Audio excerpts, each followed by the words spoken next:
ज्ञानी जी यहाँ क्यों आए आप लोग? जी देखिए, जो धरना शुरू हुआ है दोबारा से 3 दिन से यहाँ पर प्लेयर बैठे हुए हैं। जो कुश्ती में खास तौर पे महिला जो रेसलर बैठी हुई है यहाँ पर, ओलंपिक चैंपियन है, देश की शान बढ़ाई है देश दुनिया में। और ये पहले भी आए थे, 4 महीने पहले यहाँ बैठे हुए थे। सरकार के आश्वासन के बाद 3 महीने के लिए कमेटी बनाई कि वो 3 महीने में रिपोर्ट पेश करेगी। ना तो कमेटी का पता चला, ना उस रिपोर्ट का पता चला। तो ये दोबारा से पुनः एक बार फिर यहाँ रेसलर यहाँ बैठी हैं, खासतौर पे वो लड़कियां हैं, महिलाएं हैं। तो हम इसलिए उन महिलाओं के समर्थन में यहाँ पर, उन लड़कियों के समर्थन में और खिलाड़ियों के समर्थन में यहाँ पर आए हैं कि देखिए, चाहे कुछ भी हो, चाहे जो इन्होंने इल्जाम लगाए वो सही थे, गलत थे, लेकिन जब सरकार ने एक कमेटी बनाई तो उस कमेटी ने अपनी जिम्मेदारी पूरी क्यों नहीं की? वो कमेटी कहाँ पर है? उस कमेटी की रिपोर्ट कहाँ पर है? और ये सरकार ने इस तीन महीने के दौरान इन महिला खिलाड़ियों के साथ बात क्यों नहीं की? क्योंकि बहुत ही गंभीर आरोप हैं, जो सेक्सुअल हरासमेंट के जो आरोप हैं कुश्ती संघ के चेयरमैन के बृजभूषण जी के खिलाफ, वो अपने आप में बिल्कुल गंभीर हैं। जिस देश के अंदर महिलाओं के साथ खुले रूप में वो होता है, इस तरह की घटनाएं होती हैं, और वहाँ खिलाड़ी जो महिला खिलाड़ी अगर ऐसे लगा रही हैं। जी, बात तो ये है कि जो सरकार हमेशा दावा करती है कि बेटी बचाओ बेटी पढ़ाओ का नारा, और ऐसे नारे को ऐसा बुलंद किया गया था। आज वही बेटी जो है वो सड़कों पे बैठी हुई है और सरकार कान और आंख दोनों बंद किए हुए हैं। जी, जी। क्या कहेंगे इस पे? नहीं देखिए, ऐसा है कि जिस तरीके से जो नारा था, आपने बोला कि बेटी बचाओ बेटी पढ़ाओ, नारा पुराना हो गया, उन्होंने खुद भी छोड़ दिया उस नारे को।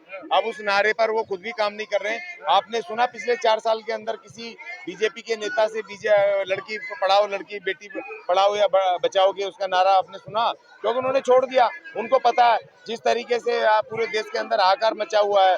यहाँ महिलाएं तो छोड़ो, कोई भी आम नागरिक, कोई भी यहाँ पर चैन से नहीं है। कहीं बम फूट रहे हैं, कहीं गैंगवार हो रहे हैं, कहीं गुंडागर्दी हो रही है, और सरकार क्या फंसी हुई है बुरी तरीके से। पहलवान जिन्होंने देश का नाम रोशन किया है और जिन्होंने देश के लिए मेडल्स लाए हैं, यदि आज वो सड़कों पर है तो आम लोगों का क्या हश्र होगा, ये अभी के समाज में ये बताइए। देखिए, जब ये खिलाड़ी जब जब जब जीतते हैं ना, तो सबसे पहले प्रधानमंत्री जी टेलीफोन पे, हॉटलाइन पे इनसे बात करके शुभकामनाएं देते हैं, मुबारकबाद देते हैं, कैसा वीडियो चल रहा है। इनको कहा कि भाई कोई परेशानी हो सीधे मुझसे बात करो। आज हमारे प्रधानमंत्री जी कहाँ पर हैं?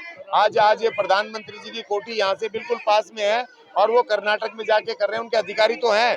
देखिए, प्रधानमंत्री तो एक रिप्रेजेंटेटिव होते हैं, बाकी उनका पूरा पीएमओ है, बड़े प्रिंसिपल सेक्रेटरी से लेकर के तमाम पूरा अमला यहाँ काम कर रहा है। प्रधानमंत्री चाहे तो किसी को भी भेज सकते हैं यहाँ पर, जो कि उनकी बात सुने।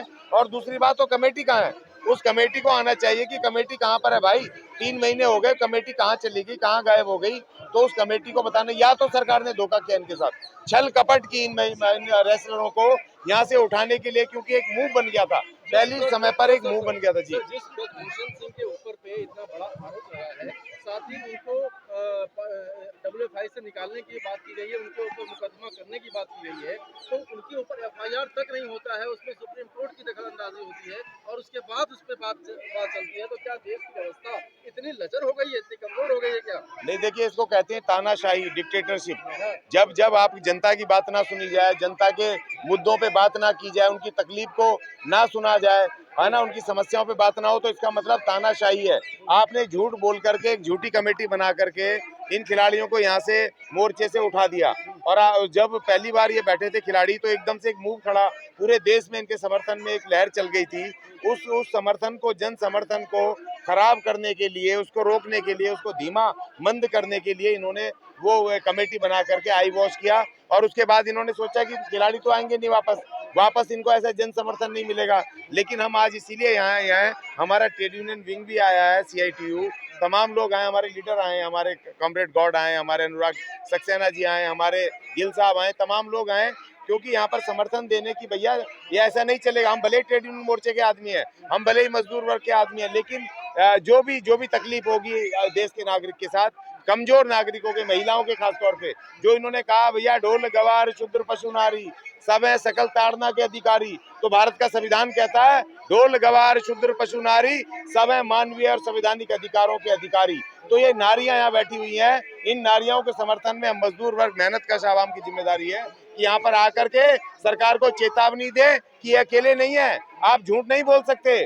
आप धोखा नहीं दे सकते इस देश की बेटियों को, इस देश के खिलाड़ियों को धोखा नहीं दे सकते, इस देश के जनमानस को आप धोखा नहीं दे सकते। आपने किसानों को भी ऐसी धोखा देकर के उठाया, आपने इन महिलाओं को भी ऐसी धोखा देकर उठाया, आप मजदूरों को भी धोखा देकर के उनको छल कपट करके उनको हटा देते हो।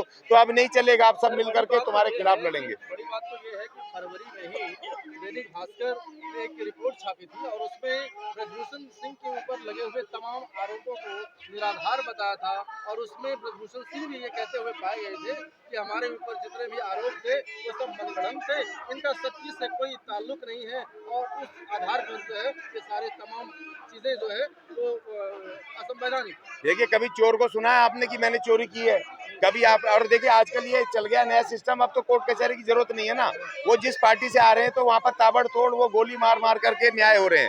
अब न्यायालयों की जरूरत नहीं है, वो कह रहे हैं कि जिसको हम दोषी बताएं उसको गोली मार दो, वो ठीक है, दोषी था वो, चाहे अब कोर्ट की जरूरत नहीं है। तो इसीलिए वो ब्रजभूषण जी कह रहे हैं मैं निर्दोष हूँ, तो मान लिया, क्योंकि उनकी पार्टी सत्ता में है और जो पार्टी है वो पार्टी वहाँ पर ताबड़तोड़ गोलियां मार रही है, वो कह रही है कोर्ट में जाने की जरूरत नहीं है। तो इसलिए वो कह रहे हैं, ठीक ही कह रहे होंगे, लेकिन हम यहाँ कह रहे हैं कि भारत के संविधान में है कि आपको कोर्ट न्यायालय फेस करना पड़ेगा। सरकार वहाँ पर पुलिस प्रशासन है, उसको एफआईआर दर्ज करनी पड़ेगी। ये सेक्सुअल हरासमेंट का ये मैटर है, ये आसान नहीं है, ये कोई चोरी चकारी या करप्शन के नहीं है, ये सेक्सुअल हरासमेंट की बेटियां लगा रही हैं, आपको एफआईआर दर्ज करनी पड़ेगी। कोर्ट का आपको फेस करना पड़ेगा कोर्ट को, और कोर्ट तय करेगा कि कौन दोषी है कौन निर्दोष है। कोर्ट आपको दोषी निर्दोष बता दे तो हमें कोई दिक्कत नहीं है, इनको कोई दिक्कत नहीं है।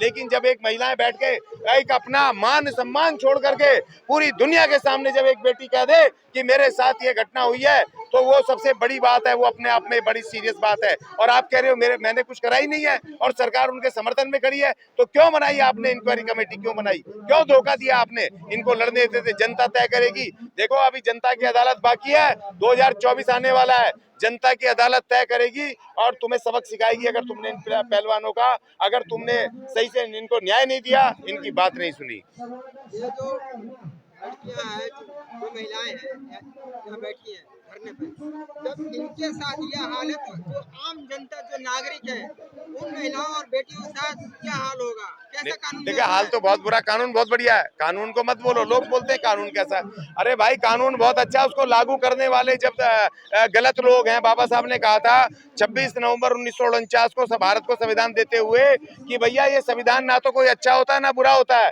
उसको लागू करने वाले, उसको चलाने वाले लोग गलत और अच्छे होते हैं।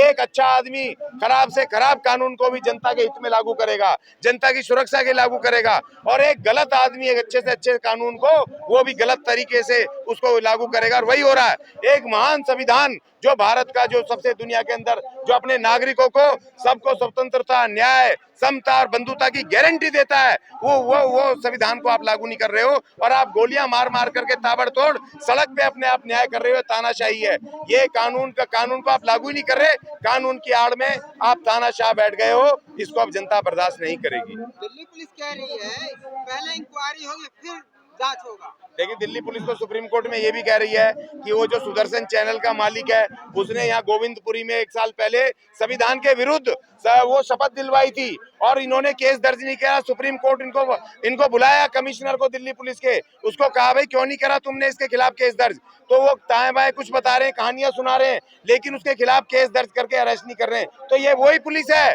कि जो इस देश के एफआईआर कर दी सुप्रीम कोर्ट के बाद मजबूरी में की, लेकिन उसको अरेस्ट नहीं कर रहे हैं। तो ये वही पुलिस है। ये कह रही है जी, आप कह रही है कि जी, जबकि सेक्सुअल हरासमेंट के मैटर में पहले एफआईआर होगी उसके बाद जांच होगी, ये उल्टी कहानी सुना रहे हैं। हम भी कानून के जानकार हैं, हम भी संविधान के जानकार हैं। जब सेक्सुअल हरासमेंट का मैटर है तो आपको पहले केस दर्ज करना पड़ेगा और ले जाकर के बेटी को मजिस्ट्रेट के सामने जो दे रहे, आपको पहले उनका स्टेटमेंट रिकॉर्ड करवाना चाहिए और उसके बाद आपको आगे बढ़ना चाहिए। सुदर्शन चैनल की बात आप कर रहे हैं, लेकिन तमाम यहाँ पर देश के नेशनल मीडिया आए हुए है और इनका स्थान कितना है और ये कितना न्यूज लगा रहे हैं अपने अपने चैनलों में, ये भी एक बड़ी बात है। हमने देखा है कि 24 घंटे के अंदर में यदि इन पहलवानों की न्यूज है, जो कि तमाम मीडिया यहाँ पे है, मीडिया संस्थान यहाँ पे है, तो इनका न्यूज बहुत ही कम लगता है। है, इसमें क्या लगता है कि प्रेशर ऊपर से है या फिर जानबूझ कर ऐसा कुछ किया जा रहा है? देखिए जनता ने सबने, अब आपको पता ना गोदी मीडिया, जब गोदी मीडिया है तो भाई वो वही दिखाएगी जो गोद लिए हुए अपने बाप का फेवर की पोस्ट होगी, वही तो दिखाएंगे ना। वो उसके खिलाफ वाली क्यों दिखाएंगे? आज आप कर्नाटक में देखो, जनमानस पूरी तरह से इस मौजूदा सरकार के विरुद्ध एक जन सैलाब खड़ा है, लेकिन उसको ये कुछ और ही करके दिखा रहे हैं। तो जो जो अपने बाप के खरीदे हुए हैं, अपने बाप का ही दिखाएंगे जिसकी गोद में बैठे हैं। तो इसलिए इनसे हमें कोई शिकायत नहीं है, लेकिन शिकायत ये है कि जो चौथा पिल्लर है इस देश का, मीडिया, वो अपनी जिम्मेदारी पूरी नहीं कर रहा है। इस देश के जनमानस, जो इस देश के नागरिक हैं, जो मजदूर, मेहनतकश महिला, जो इसके यहाँ के लोग हैं, उनकी बातों को नहीं दिखा रहा है ईमानदारी से। ये छल कपट कर रहा है और इस देश के साथ साथ इस मीडिया को, इस देश की जनता क्या पूरी दुनिया का भी माफ नहीं करेगी। आपको क्या लगता है इनको इंसान मिलेगा? नहीं, बिल्कुल मिलेगा।